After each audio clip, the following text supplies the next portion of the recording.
Well, welcome to another episode of Let the Truth Be Told. My name is Seon Williams, and this is Herbert Burnett, a.k.a. Hub, dumped by court, you know what I'm saying? And so I thank the Lord for you guys tuning into us once again on the episode of Let the Truth Be Told. I thank the Lord for being able to allow us to be over to UPTV, Urbana Public Access, Channel 6 on your television dial. Being in the studio once again to be able to tape another episode, man, it's always good. It's always a pleasure. Yeah, always a pleasure. Always a pleasure. Always a pleasure. When Ethan take good care of us. Oh yeah. Shout out UPTV. to Ethan. Yeah, Ethan. Yeah, UPTV. They're Jason, Jake, great guys over here at UPTV. Been loving on me for a long time, man. Long time, man. And so you've been pretty consistent at this. Hey, man. And that's the key to being successful. You got to be consistent. Hey, man. You know, I try to do it, man. Everybody that's checking us out on the Facebook Live, man, appreciate it, man. Make your comments, things of that nature. Hold off on the phone calls till I get through with this TV program. We just came off another episode that me and you taped, Brother Hub. And it was entitled "The Wilderness is Crying Out" and for a voice. And we're going to get into another episode on this particular segment. But I just want to do some house cleaning really fast. I want to say big shots out and happy birthday to Mrs. Hersey, Darren Hersey's mom. She's one of our frequent listeners on the radio program and watch the television program. So I want to send her a big shout out. Big shouts out to the Davis family. My hearts and prayers go out in the loss of Miss Judy Davis. Great friends of mine, great lady. I sat down with her pre-planning things out for what it's going to look like. We're going to do services for her on Saturday over at Salem Baptist Church. Big shouts out to you, Pastor Shelby. Thank you, Pastor Holmes, for allowing us to be able to do the services. We're going to have a miraculous time. Amen. She wanted a concert, and we're going to give her a concert. Amen. Big shouts out to you, Steve Davis. He's the minister of music. We got quartet groups coming from all across the country to send this lady out in a homegoing celebration that she solely deserves. And so being a great inspiration, a great matriarch of her family, I told him, I said, man, Miss Davis, I'm going to treat her just like she was my mama. And so, and she was like my mama, you know, sit down with us, whether we were having a social down at the detail shop or we over at Twan's 4th of July with the bonfire. Amazing. You know what I'm saying? And so, them like brothers to me, you know, and so I thank the Lord for them guys, and I'm right in the gap with you. And every resource that I got, we gonna pull them stops out so that we can have the best homegoing service Champaign-Urbana have seen around in this community. And so I thank the Lord for that family. Big shouts out to my dad, Hollis Brumfield, we call him Gabby. He lost his brother Junior, Tinch Brumfield down in Louisiana. Been loving on Gabby, you know, since it happened a few days ago. Just trying to keep his spirits up, you know. Losing the loss of your siblings, you know, can be very, very difficult. And we're in the funeral home business, and it don't get easier because you're not immune to it. You're not immune because you participate into that type of business. So just loving on him, building him, and my mom and them up. Pray for them that they have traveling grace to be able to go down to the services down there in Louisiana. So we're going to get into this segment, man. Brother Hub, how you been doing? I'm good. When you walked in my shop today, I said, oh, behold how good and how pleasant it is when brethren dwell together in unity. And we really didn't talk about what we were going to wear. No. It just kind of worked out this way. And so I just feel like that's going to mirror the whole show. You know, one thing about it, I've always, you know, I always loved pink, you know, and I've always had, you know, little brothers, you know, that don't know no better, that ain't fashionable. They will always say, man, what you got that pink on for, man? Well, that's because you got some kind of complex going on with your masculinity and all those other different things. I don't, you know, it's just a color to me. It's just a color that I particularly like, and they picked it up for breast cancer awareness, you know, and a lot of those things surrounded around that pink color, you know, and even in the game last night for Villanova, Michigan, a couple of guys had on pink shoes, you know, those type of things, you know. When you're comfortable with yourself, man, you can put on what you want to put on, you know what I'm saying? And that's what it is, you know, and I want to, you know, really, because it ain't about what's the outer appearance, what's the outer. It's always what's the inner, you know, what's the inner you. And so we're going to get some of this inner us out of us today, because we're going to pour it out to y'all that's on UPTV. You know, so just getting into the topic, and the topic today is refocusing when it's not popular. Refocusing. refocusing when it's not popular. You know, Brother Hub, we said that we're in a society today that's off focus. You know, that doesn't have any structure. You know, people are going through so many different issues, and they're trying to get back on the right track. You know, but all of that starts with, you know, leadership. It starts with leadership. You talk about leadership a lot. All the time. You know, you talk about leadership a lot, and leadership is very vital and important because it gives you a pathway to success if you follow. If you follow. If you follow. You know, if you follow the path that's set in front of you through the leadership, and if the leader's motives are pure and grounded towards some core principles and belief, they talk about that foundation. That foundation, you know, when you're building that house, the first thing they set up is the foundation. It's a reason why they do that. That's right. It's a reason why they set the foundation up first. You don't see them start putting in windows before they put the foundation in. They base it, and he started upon a solid foundation. Yes, sir. And a lot of our things, because we need to refocus, because we haven't started out on a solid foundation. Jesus said, upon this rock, I will build my church. Actually, he was talking to Peter, and the gates of hell shall not prevail against it. And so you got to have, Jesus is that solid rock. Yes. And so leadership is very important to me. And I'm a stickler. I'm very judgmental when it comes to leadership. If I go into church, I'm watching, I'm hearing, that's just in me. And so one scripture says that Jesus is telling us we're the salt of the earth. And so what we're supposed to do as leaders is influence. And he said when your influence, when you've lost influence, you're good for nothing but to be cast down and trodden around all men. So when you lose that influence, when you lose that salt, that change, see, salt changes. Salt also preserves. And so in a leadership position, you got to be able to preserve.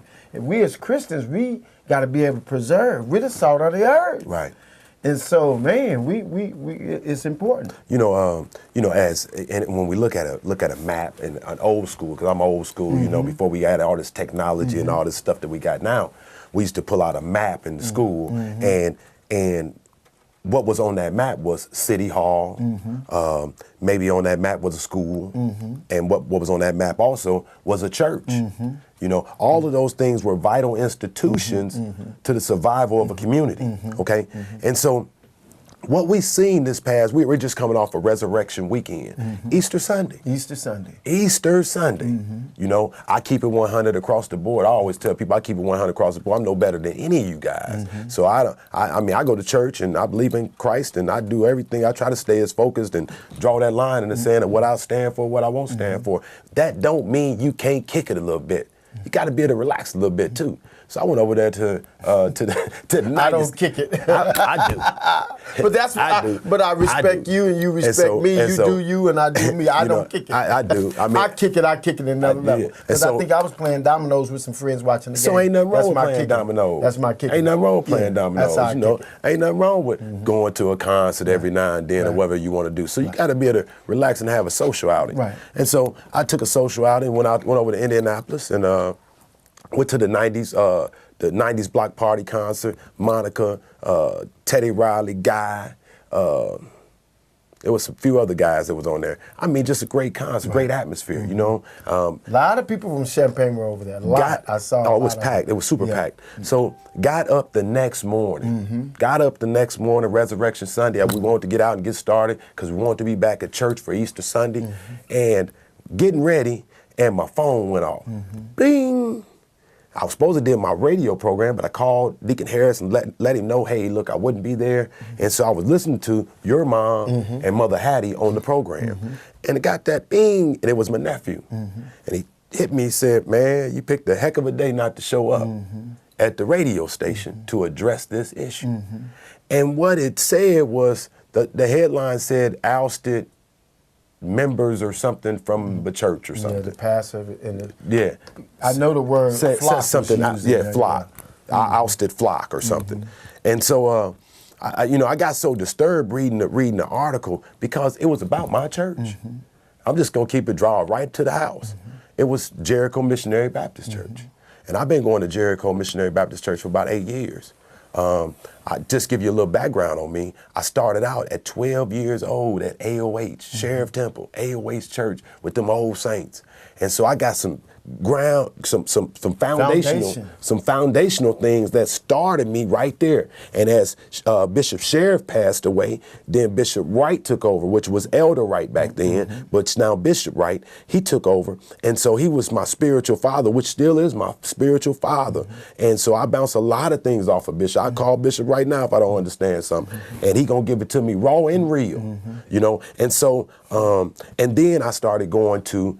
When I got back out of the military, got back to Champaign, I wanted to go to church with my mom and be there with my mom, and I started going to Love Corner, Church of the Living God.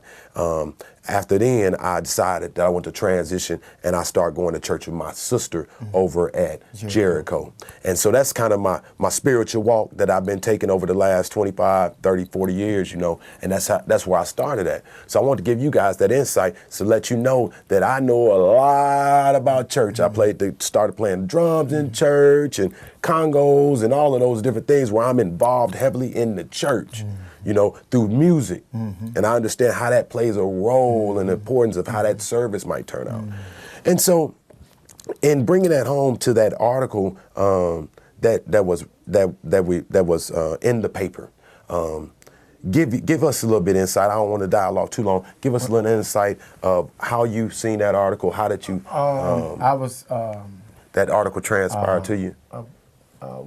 Big Wayne posted it on Facebook, and his title was, "Is This April Fool's?" And I read a little bit, and I said, "Oh man, let me wait till I get my shop," because I was driving when I saw it. And so I got to my shop.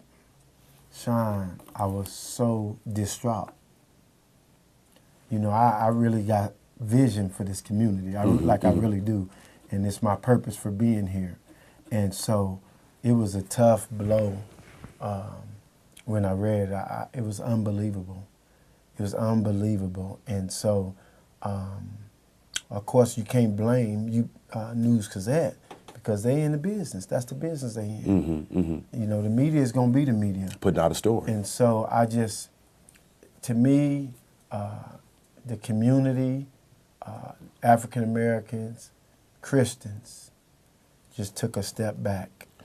With this article. That's the way I feel. So I'll bring you up to speed on and give you an interpretation of the article, some intricate things that were in the article.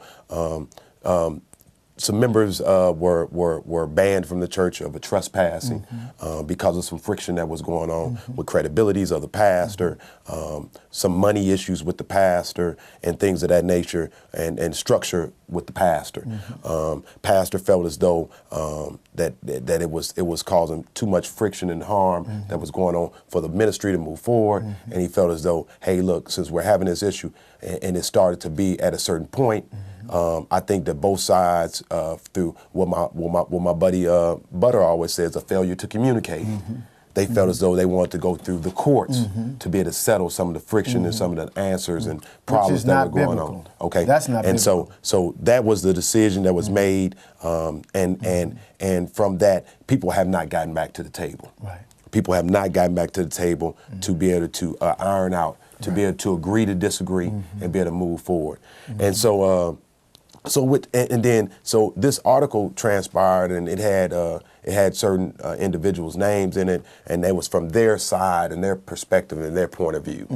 For me, this is the views and opinions of Seon Williams. The views and opinions of Seon Williams. I'm riding down the middle of this because I got my sister on one side, and I got a pastor that I've grown to love on another side. So I'm riding down the middle because what I want to be able to do is be the bridge that help everybody get back over. Yes. Sean, I woke up this morning and two things came to me. The first one was I saw a vision of both parties in front of the church. And I just saw the photo with everybody holding hands. Yeah. And man, that's gonna be beautiful. Yeah. That's what my prayer is. I'm on God's side. Yeah. the other night when we went Facebook Live, my only point was it should have never reached the newspaper. I wasn't trying to say this side is right or this side is wrong. It never, as men and women of God, that article spit in God's face. It definitely did. One of the things about it, and I always try to, it's good to have people on your staff that can let you know about other cultures and things that are important to other cultures. Yes. Okay, you got to have some diversity. Right. Where people on your staff. Right. If you're the writer and you don't quite understand about another culture, then ask somebody. Are you stepping on somebody's toes? If not, then you're neglecting to respect other folks' beliefs and things of that nature, or it is a calculated effort to discredit a certain person and or a community to move forward into a direction of where we're going. See, now you open up. You start off being real political, and I can respect you for that. But now let's get out. Yeah, let's get out to the nitty gritty. News Gazette knew what they were doing. I said it on Facebook Live, and I said it again after they wrote the article and got it lit. They were probably high-fiving. They were probably high-fiving like the old boy and them was when they thought they had OJ guilty. When they first thought, oh, we got him, they was high-fiving everything. And so that's the picture I have of News Gazette. I love what you said about calculated. Because, thinking more about this and talking to some of my mentors, here's a man that's being flaunted as the head of the charter school, right? This guy is going to be the guy for the charter school. And so we already know Unit 4 is not for the charter school because it's going to dip into their pot. And so what better way to disrupt the charter school advancement trying to become into fruition than to discredit this guy? Knock the credibility down. And so poor Jericho don't even realize, the other side don't even realize that they've been used, And so I'm sure their issues, I'm sure they got pertinent issues that's near and dear to their heart, that they standing on, that they feel they were wrong. But Sean, in the big scale of things, this thing is bigger than this church. This thing got to do with that charter school. Because the timing of it. This church thing been going on at least a year, if not more. More than that. More. So the charter school has just been going on for 2 months. So one thing I know about Champaign-Urbana, man, they strategically do what they do. And it's a lot of moving targets that don't want this charter school to come into fruition. And I totally agree with you, Hub, because of the fact that, and I've told people from all different sides of this, if our kids are reading and they in the 7th grade and they reading at a 3rd grade level, a 3rd or 4th grade level, man, we in a crisis situation. Yes. Okay? Yes. And if these people been getting money to train up our kids in the way they should go so they can be successful, yes, sir. They dropping the ball. Yes, sir. Okay? And so if you can add any resources or any other institution out there that might be able to assist Unit 4 in teaching the kids, then the more the merrier. Right. To me. Right. Okay. Teamwork make the dream work. Right. Okay. It's just like your program. You said, well, okay, throw me all these kids that you don't want. Right. Same thing with Pastor Coleman. Right. Give me these kids that that's cutting up in the streets and let me come up with midnight basketball. Right. And so they have another chance and somebody else that might be able to mentor them and get them on the right track. Right. And so the more the merrier. Let me give you an insight. So when the credibility issue came up, credibility, and I'm gonna give you some insight that you might not know and that you guys might not know about what's going on. I was trying to read one of these texts, and so, but if your glasses work, let me tell you a little bit of insight, and I'm gonna give you insight on this here, okay? And so, this is where the credibility issue came in, and it disturbed me on the search committee that searched out for pastor. Okay.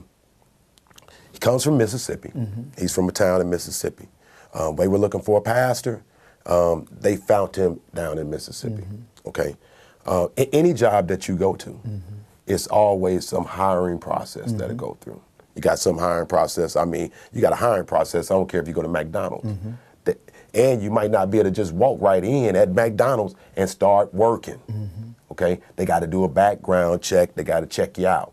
Okay. Same thing down there when they went to go get this man. You know, I know some of the people probably looked at, oh man, he sure can preach. Oh, he sure can sing. You know, man, he's a handsome guy. Okay, what? Now we got to check credentials. But whoever was in charge of that particular process dropped the ball because you went on those other things. And if you said now his credentials is the reason for causing all this friction and chaos. 5 years later, you come up and you contest a credibility issue with his credentials. And I've said it to a few people, you know, I mean, I know guys that just got out of prison, got a preaching license. You can go online and get a preaching license. I can go online now, and by the time we finish this program, you have license. I can have a license printed off. So it can't be that. And I've been in church, man. I'm telling you, man, I've been in some miraculous services in my lifetime in church, man. I know when the Spirit of God is moving in church, man, and that's being given through somebody. The word has been given through somebody, and they being able to relay that message through somebody. And so I know when the Spirit is moving within the church, man. And this man is such a powerful mover when he gets on that mic, man. And he go line by line, precept upon. He ain't got to go flip all through the Bible to get that word across, man. It's line upon line, precept upon precept, man. So it's a done data about him and being able to be able to minister. You know, and a lot of times the judgmental spirit to get on folks, man. I always tell people this right here, man. When you get ready to do some forward movement in Champaign-Urbana, because I know Champaign-Urbana, buckle your seat, baby, because folks coming. And I don't see why folks just don't like forward progress and movement within this community. But I understand because I've sat on so many different committees, Hub, and I understand, and I say it on this program so many times, so many people get a kick, and so many people get paid off the dysfunctionality of others. And so I've seen it happen too many times, you know. And a lot of times when you into this political arena or you're into the limelight or something like that within a community, and nobody likes to be attacked, man. You know, it is tough when you're trying to do something for people, man. You trying to pull somebody toward a direction, man, and they kicking and fighting the whole way, but you know it's better for them. But they don't think it's better for them. Because sometimes we get stuck in dysfunctionality. We so comfortable with dysfunctionality. Well, see, them honeymoon, what you spoke of earlier was a honeymoon. The honeymoon had them not checking what they should have been checking. And see, we talked about this on live. In the military, we got uniform code of military justice is a law. So once a soldier do something that we don't like, we gonna get him. It's just a matter of time. We gonna get him. We gonna lay there, and we gonna look at the Uniform Code of Military Justice. We call it UCMJ, and we gonna read, and it's got all these different articles. And then you got a Catch-22 article that really is vague. You can get them on anything. And so once the honeymoon is over, you got to be careful. I coached at Central for 4 or 5 years, and after about a year, when they realized, oh, this guy ain't gonna be no yes man, they was looking to get me on anything. I had inside people saying, be careful, man, because you your own man, and they want you out of here. You got too much influence. And so they got me. It took them about 3 years, and what they got me for, it was really a joke, but I did do it. You know what I'm saying? And so I'm saying to you, I don't want to speculate, but your point was they did the interview process, and they was cool with all that. Now you say 5 years later. 5 years later. 5 years later. So that means he made some people mad. You know, that's pretty much what that meant. But here, let me read this because I woke up with two things. I woke up with everybody that's involved holding hands in front of Jericho taking a picture. The other thing, when I did my reading today, the Lord took me directly to Psalms 37, which says, "Fret not thyself because of evildoers, neither thou be envious against the workers of iniquity, for they shall soon be cut down like the grass and wither as a green herb." And so, man, a lot of situations I get in, Lord, Sean, I just let the Lord handle it. Yeah. Because sometimes I could try to help him out and I make it worse. Yeah. And in my personal opinion, I think that's what happened here. Yeah. You know, they weren't going to be patient enough to let the Lord work it out. Whatever the case that it was that they wanted him out of there, they wanted him out of there. But what they did by going to the newspaper, and I understand that the stuff is public information, but it still was some people that commented. Yeah. So I talked to one person. She came up to my shop the next day, which I ain't gonna call her name, but I got so much respect for her because she know me, she know my family, she know I ain't know nothing. I'm on the Lord's side. Right. And so some of the people said, "No, I don't want to comment." I feel, and I'm saying this, I'm looking into the TV, I feel like nobody should have commented. Nobody. Okay, you say you're going to print it anyway. You got this, and this. Print it. But you ain't going to print nothing I'm saying because I'm on the Lord's side. Right. And see, a house divided against itself can't stand. And what the enemy, not no person, that what the enemy was able to do is come in and divide and conquer. But, man, we just had lunch, and God set it up where we had lunch with some awesome people. Yeah, we sure did. And so my spirit, the guy prayed for me. The guy prayed for me not to be all hype, and I'm cool, calm, and collective. I ain't turned into my mama yet. Yeah.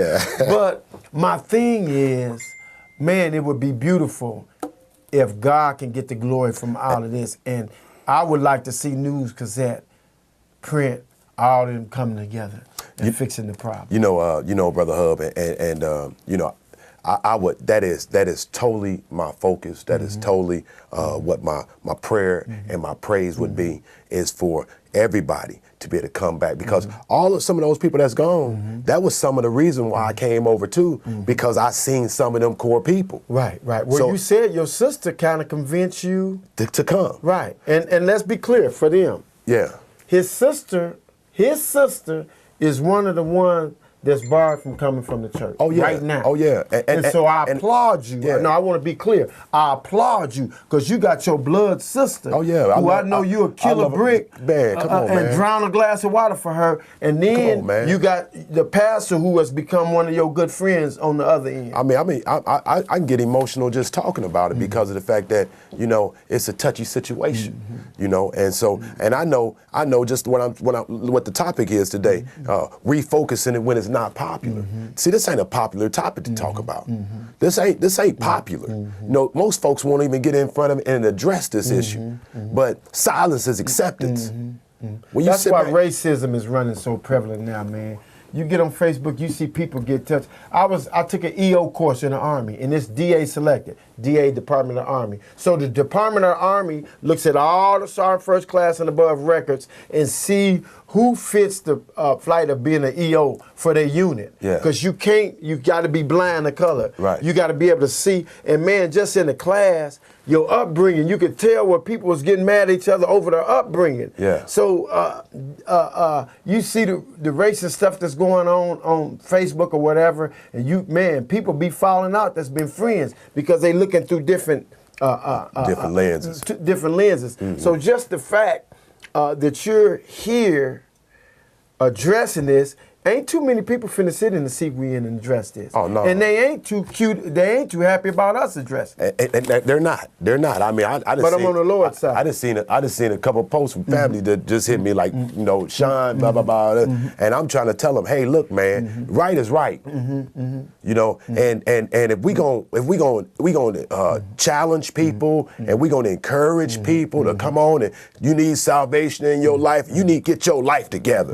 Well, you got to show them how to get your life together. And this ain't the way to show. This ain't the way to show them. You gonna make them. You showing a bad example right now, and they gonna throw that back in your face and say, "Well, if I gotta be like you and it look like that, then I ain't want to be that." Man, don't tell me to go over there with y'all and y'all arguing and cutting up and clowning. And that's why I said at lunch, somebody didn't think this all the way through. No, man, it's a bigger picture out there. My God. Man, we got so man. Look, Hub, we done had 3 murders in 3 weeks in Champaign. This ain't Chicago. This ain't Houston. This ain't Dallas. We ain't in D.C. We ain't in New York. We in Champaign, Urbana. And we'd had 3 murders in 3 weeks. I ain't seen nobody, I ain't gonna talk about the other, I ain't seen nobody from the African American community in leadership get on the TV, in the newspaper, nowhere. This is what I got written down. I love that we just ain't in tune here. We in tune. I wrote down on my notes, and you didn't see it. 3 killed in 3 weeks, and we talking more about the weather, man. The weather than we talking about the people who got killed. Come on, man. And the sad part is we don't even realize that God is trying to speak to us through the weather. Here we done had the sun come out Sunday morning on Resurrection Sunday. By the end of the evening, you got to put a snow coat on. And snow boots, throw salt in the yard, shovel snow. You had a T-shirt on in the morning, but needed a winter coat by the evening. The man came from the bus and said, man, you got a hoodie or something I can buy. Ain't that something, man? Ain't that something? He came and bought a hoodie. Here we got we got mental health issues that's unaddressed in this community. We got a homeless issue that's unaddressed in this community. You know? I mean, we got poverty that's going on in this community. Some real tough issues. See, but it don't mean nothing to you if you ain't in them positions. See, if you ain't one of the ones that your son that got murdered and ain't nobody even looking for his killer no more, see, it don't bother you until your son get killed. Then it's gonna bother you. You want the world to stop. You want all the investigators to start investigating. You know? But see, we got to care about folk when they going through just like when we going through. When it's their son, you want justice. When it's your son, you want mercy. And so, Sean, I want to throw this out there and then you tell me what you think. It's deeper than, see, the devil ain't just trying to separate Jericho. This thing is about an eternal separation. Where he trying to separate you from God. See, when Adam sinned, he sinned against God. That separated him from God. And so the first thing God said, where are you? Oh, I'm naked and I'm ashamed. First thing Adam did is went and hid himself. Well, how did you know you were naked? You know what I'm saying? And so I don't want to get going into this other subject, but we did talk about one of the problems is passive men, passive husbands, passive fathers. Me and you talked about that. I don't know how much you want to go into depth here, but let me say this, and then you could do it, go however way you want to go. When the devil was talking to Eve, I like to say when the devil was rapping to Eve, Adam was right there listening to the devil rap to his woman. And see, that denotes a sign of passive man.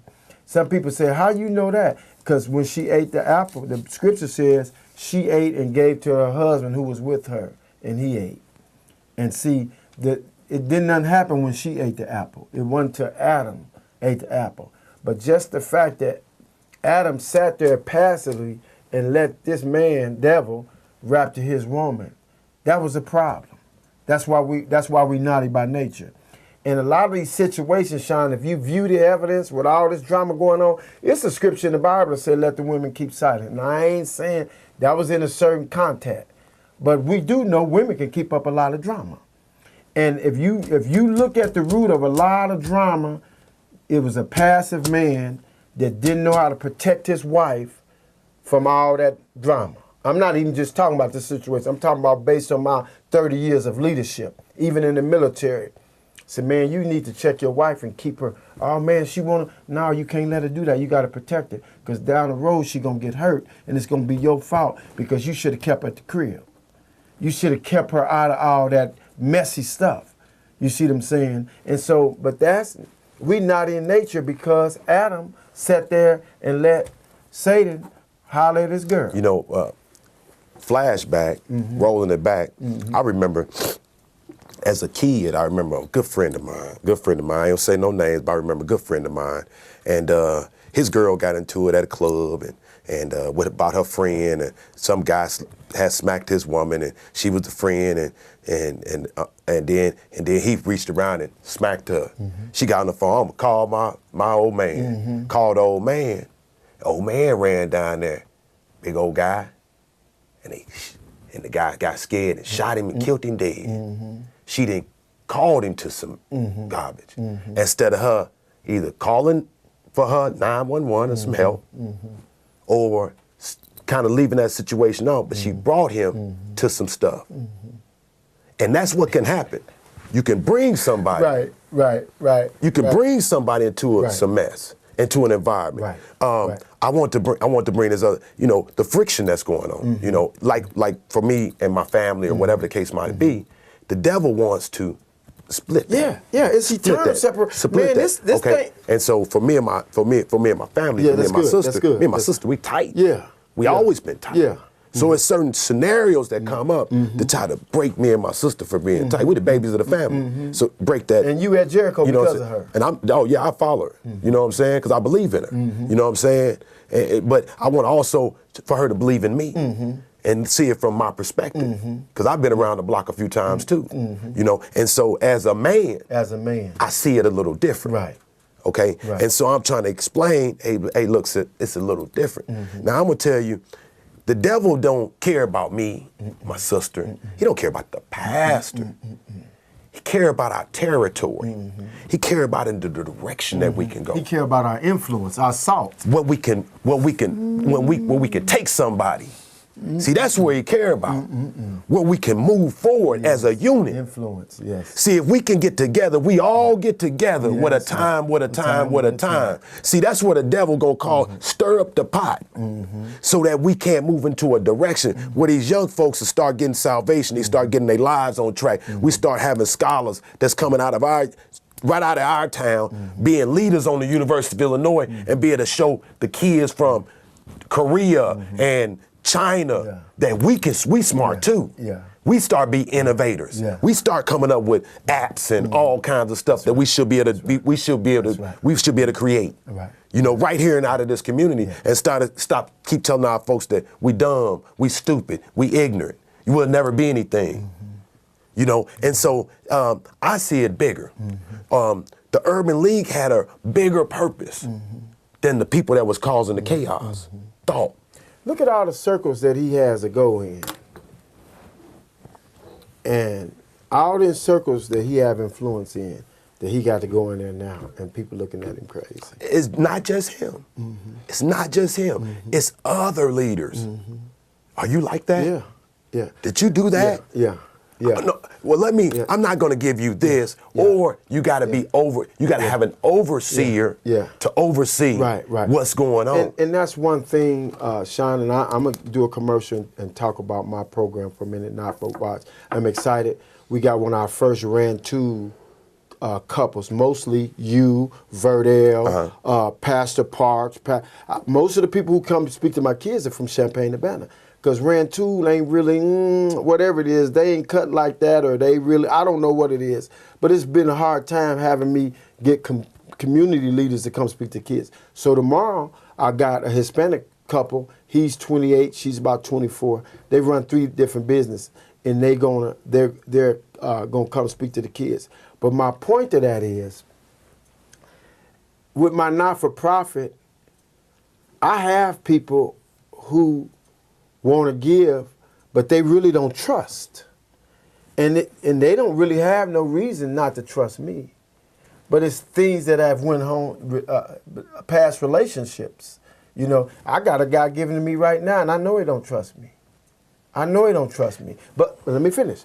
But he believes in what I'm doing.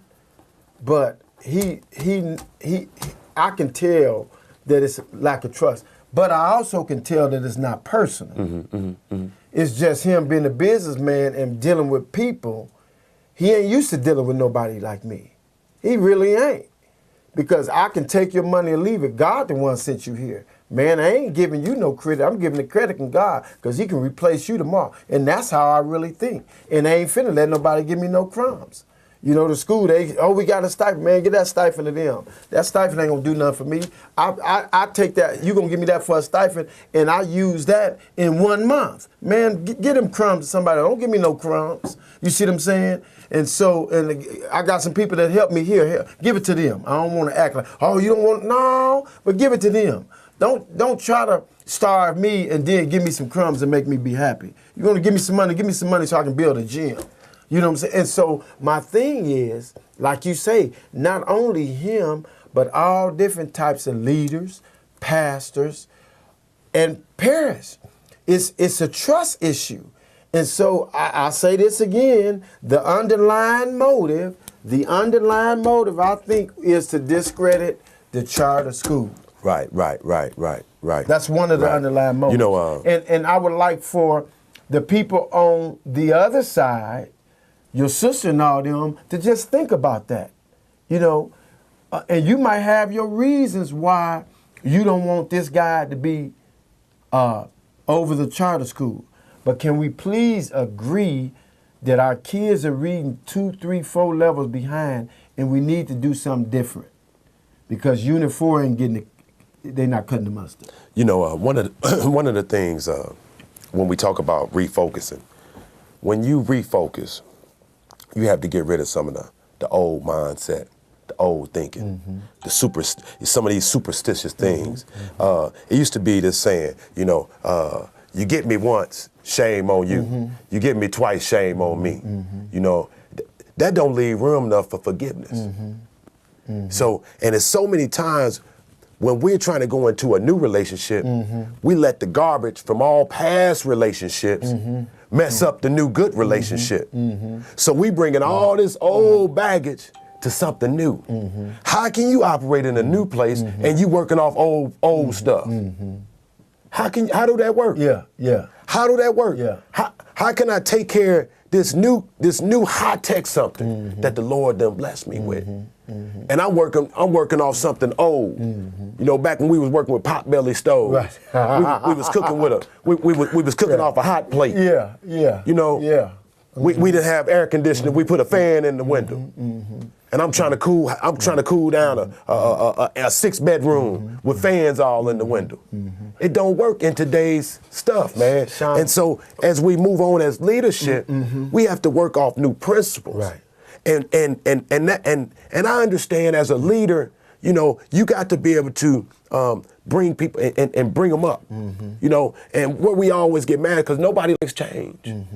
Nobody likes to be slammed into change. One of the most hurtful things to people working on a job that's been there 15 to 20 years is when new leadership come in and overnight everything's changed. Well, we used to do it like this. Man, they don't know the whole thing. They don't know that we finna come in with some new computers. We finna come in with this. We finna come up. It's gonna make the job easier.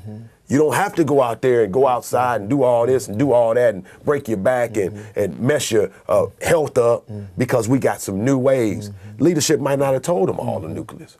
But with good leadership, you're gonna trust that they gonna lead you down the right path.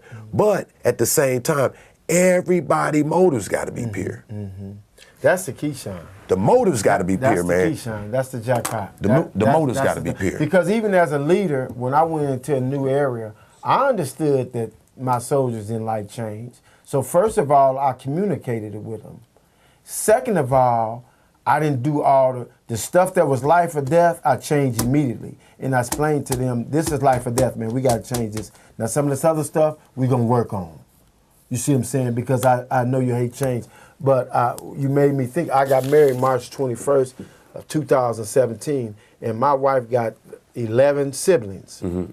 So I'd have been a fool to tell her, okay, it's just me and you, and our daughter, I ain't marrying him, I ain't marrying your mama, I ain't marrying your daddy, I'd have been a fool to think that. Because that's part of who she is. So when I married her 6 brothers and her 5 sisters. And her mom and her daddy. And her if she got a drunk uncle, I married him because he gonna be at the family reunion. You see what I'm saying? Yeah. And so you gotta embrace that, man. Mm-hmm. You can't be so narrow-minded as to think that you gonna marry this girl and she got kids before you and she ain't gonna have no baggage. Are you kidding me? It's some baggage. And you got to understand and be willing to deal with that baggage. Mm-hmm, mm-hmm, mm-hmm. Be very... Because 2 things, you said one of them, we got to have pure motives, and number 2, we all got baggage. Oh, yeah. If you ain't got no baggage, come on over here, let me pray that lion demon out of you. Or buckle your seatbelt. Yeah.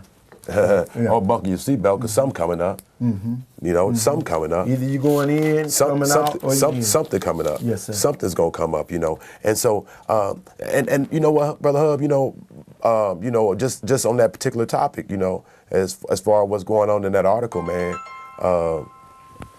as far as that article, man, you know, it is what it is now. Mm-hmm. You know what I'm saying? It is what it is. Mm-hmm. I would just hope that everybody, you know, could just come back together and because our community needs all of us. They need all of our participation. Yeah. And you know what? The community need all of our participation. Whatever organizations that we got, we need all of those people. And then I'll tell you another thing. You know, don't look at nobody sideways, one side or the other. Don't look at them up all beside their head. You know, I tell you one thing that we can't. I would just finna say, man, pray for them. You know, be supportive. Yeah. You know, a lot of times, you know. We have the wrong focus too. Mm-hmm. And I would tell you what the wrong focus is: gossip, chaos, confusion. Well, you know what? Add to it. When you were praying, when we was in that live and you was praying, the Holy Spirit revealed to me that it's some leaders that's getting a kick out of this. So it's some people that's getting a kick out of this. And you always say they make money off our own dysfunction, but it's some people that's in the community, that's getting a kick out of this, man, and that's sad. And it's real sad. It's sad, man. It's real sad. Mm-hmm. You know that people will find something funny about somebody being exploited inside at this magnitude. You know, because it's a nuclear fallout of that. You know what I'm saying? You know, I'm really close with our leader. You know what I'm saying? And I spoke to him, you know, this morning. You know, and it's been trying, you know, for him, you know, wife, kids, all of that, man. You know, and you just don't see a lot of times we'll chuck a brick and hide our hand. Mm-hmm. You know, we'll say something about people, man. We don't even know nothing about people. Mm-hmm. We don't even know. We go off of what dude said or what old girl said. Mm-hmm. Well, find out for yourself. It's just like the word. You know, stop trying to go off that interpretation. You never know. The Lord might have a revelation for you if you read it for yourself. Yeah. You read it for yourself. You That's know, good. But we keep on going to get somebody to interpret to us. And I'm gonna tell you something else, man. You gotta look at these folks are human too, man. They're not a robot. You know. Our pastor used to tell us a long time ago, man, over at AOH, man, I put my pants on like you put your pants on. Mm-hmm. You know? Mm-hmm. And so our last segment, when I was talking about Jordan, you know what I'm saying? He can relate. He's a young man. Yes, sir. Yes, young man. He can understand. He can relate during these younger funerals, you know, that's been going on. Yes, sir. Because he's a young man. He can understand, you know, being able to be like-minded, you know. And so don't put somebody way up here, man.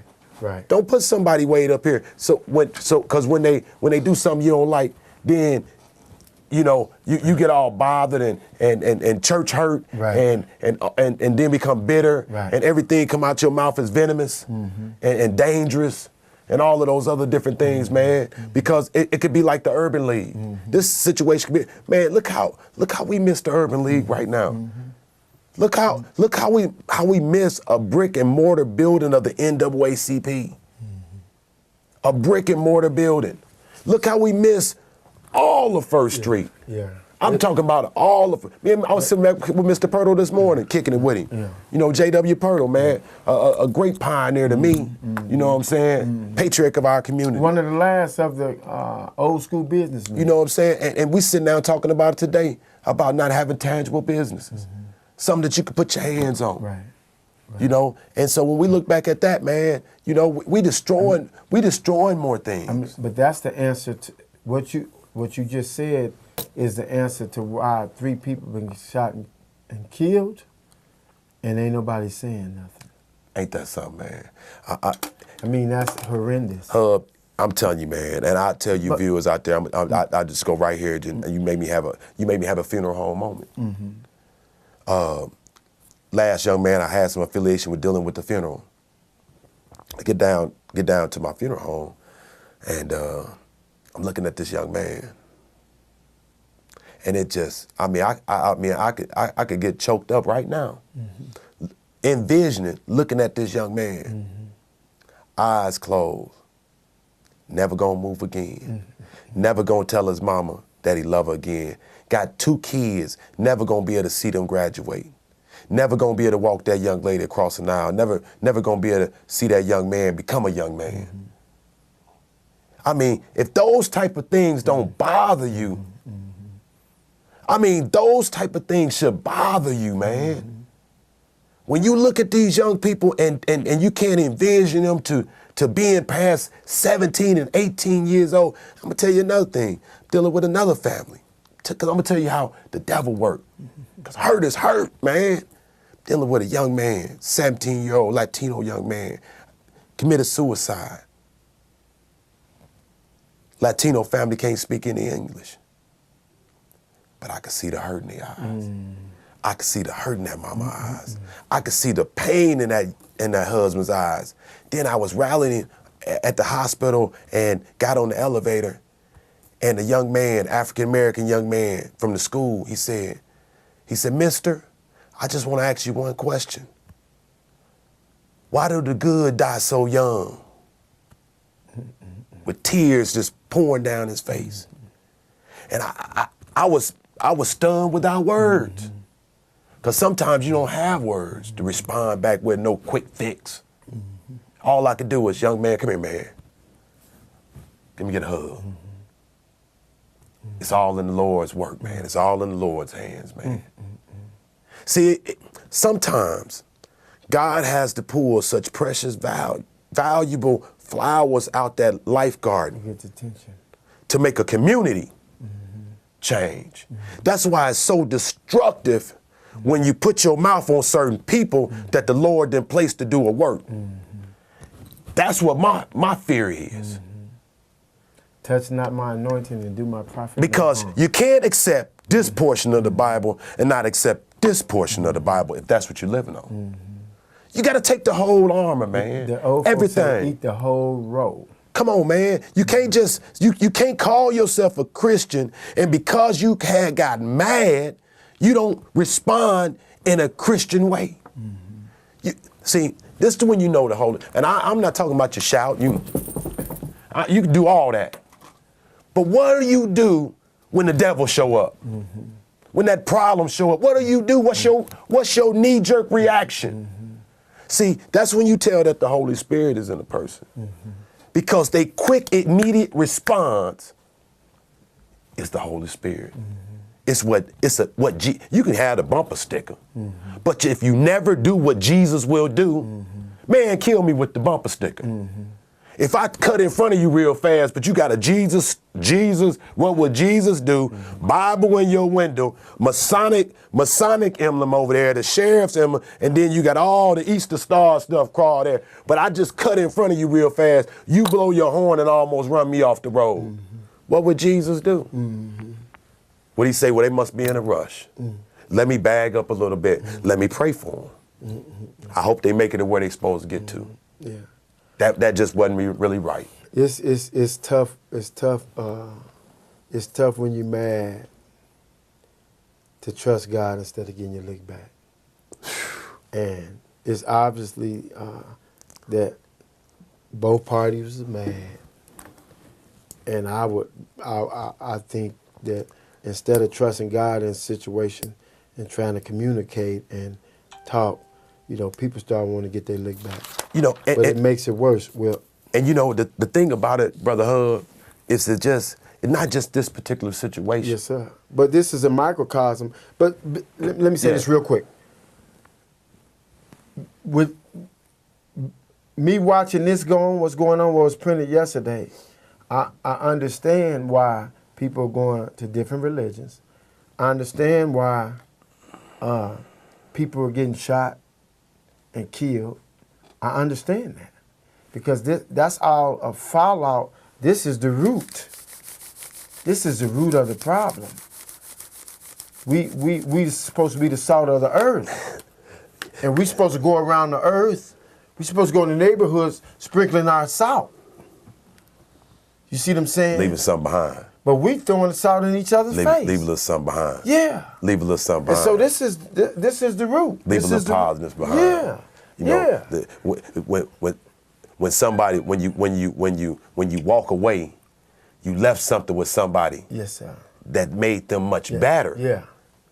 Than when they met you before. Yeah, don't leave it. I'm not trying to leave a whole lot for my kids. I'm trying to leave a whole lot in my kids. Yeah, and so those are some of the things, you know, man. This time on the program that went real fast. Real fast. And got out, you know, got hyped. Oh no! You stayed real in character today. Yeah. Stayed real, but I mean that's you. Yeah. If you got hyped, that was cool. That would be cool. You know what I'm saying? That would be cool. You know. One of the things before I get off this television program, this Facebook Live and all this, and the television audience, man. You know, I appreciate y'all viewing us. One of the things I would want you to do is I want you to first of all go into prayer. Yes, Lord. First of all, go into prayer and go into prayer for our whole community. Go into prayer for me and my brother here. Yes, go into prayer for Pastor. Go into prayer for everybody else that's involved within that particular situation that went on within that newspaper article. Go into prayer for other pastors and other affiliates of those pastors and different ministries that's attached to all around the board, because the community looks for us to give them hope, to give them some type of answers, to be able to lead them to a direction. And when a community doesn't have any hope anymore, we're in a bad situation, man. When our young folks can't look for us, because I'm gonna tell you, it doesn't bother a kid that much when things are going on. Like me, we know with my mama and I was a baby, but when I see my mama crying, oh my God, then I know I'm in a rocky situation. So when you see leadership shaking, crumbling, crying out for a voice. The leadership crying out for a voice. When you see ain't that something? We're in a rough situation, man, in this community. In this Champaign-Urbana, now there's other communities out there in this shape and worse shapes and all that, but I'm talking about Champaign-Urbana right here. This where we at. We right here. So that means it's gonna be more work for you to do. It's gonna be more community events for you to show up at. Because what happened with this particular incident, it knocked down 20 years of hard work, man. It was a domino effect, boom. It knocked down 20 years of hard work that people then put in. And most of y'all that knocked the hard work down ain't never participated in the work that was being done. You been asleep at the wheel while other folks been putting in work, man. My God. So, hey, I appreciate it, man. Let's pray real quick. Spirit of the living God, we love you, we honor you, we praise you, Lord. We thank you, Lord, for the audience. Lord, I thank you, Lord, for the courage you gave to my friend. He got loved ones on both sides, Lord. And as he sits and holds both sides like a bridge under troubled water, Lord, we speak life over this community. We speak life over our children. Yes. We speak life over the school district. Yes. We speak life over the churches, Lord, that it don't have to end like this, Lord. You can still get the glory. Let us come to the table and reason with one another, Lord, and see what's the best course of action, not only for this church, but for this community, that our kids can get the same education that we got growing up. Lord, we give you all the honor, we give you all the praise, and we give you all the glory. In Jesus' name, amen. Amen. Amen. Hey, thank you for watching another episode of Let the Truth Be Told. Peace.